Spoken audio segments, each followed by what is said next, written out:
এর মধ্যে শান্তি চায়, কোরআন তেলাওয়াতে শান্তি চায়, তার জন্য সবচেয়ে গুরুত্বপূর্ণ আমল হলো অনর্থক কাজ থেকে বের হয়ে আসতে হবে।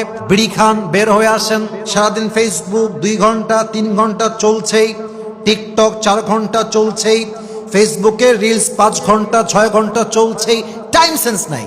ঘন্টার পরে ঘন্টা টাইম ওয়েস্ট হচ্ছে, তার মাঝে বিন্দু মাত্র কোনো রিয়েলাইজেশন নাই। যেই বান্দা অনর্থক কাজে লিপ্ত থাকে তার আত্মাটা মরে যায়, তখন সে নামাজে, ইবাদতে, কোরআন তেলাওয়াতে চুল পরিমাণ শান্তি পায় না, মজা পায় না।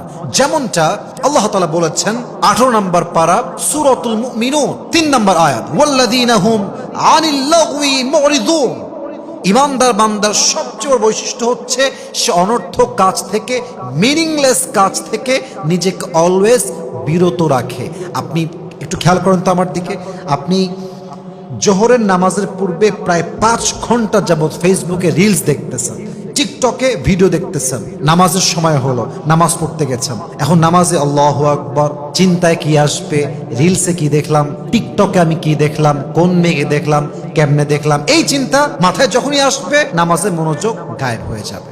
অতএব যেই বান্দা ইবাদতে, নামাজে, কোরআন তেলাওয়াতে শান্তি পেতে চায়, স্বাদ পেতে চায়, অনর্থক কাজে কখনো নিজেকে লিপ্ত করা যাবে।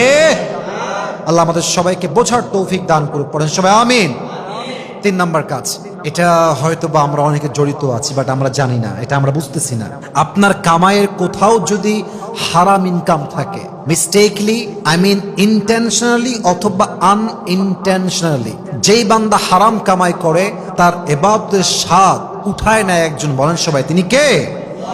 হারাম কাজ করে যতই নামাজ পড়েন, যতই কোরআন তেলাওয়াত করেন, আর যতই খতম করেন না কেন, আপনি স্বাদ পাবেন না। যদি আপনি হালাল কামাই করতে পারেন, ইনকাম কম হোক, 5,000 হোক, 10 হোক, 15 হোক, যেই বান্দা হালাল কামাই করতে পারে তার নামাজের ভেতরে, তেলাওয়াতের ভেতরে, ইবাদতের ভেতরে শান্তি দেয় একজন, তিনি কে?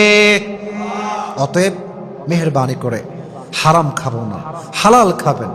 ইয়া আইয়ুহান নাস কুলু মিমা ফিল আরদি হালালান তাইয়্যিবা, হালাল খাও, হারাম নয়। হালাল যে খায় তার রিজিকেও বরকত হয়, সেই বান্দা নামাজ পড়েও শান্তি খুঁজে পায়। সুবহানাল্লাহ পড়ে সবাই। 4 নাম্বার, এটা খুব গুরুত্বপূর্ণ আমল, নেকির কাজে একটা কম্পিটিশন করেন। আচ্ছা দেখবেন যে দৌড়ের রেস হয়, যে কে কার আগে দৌড়ে সীমাটা পার করতে পারে, এরকম রেস আছে না নাই?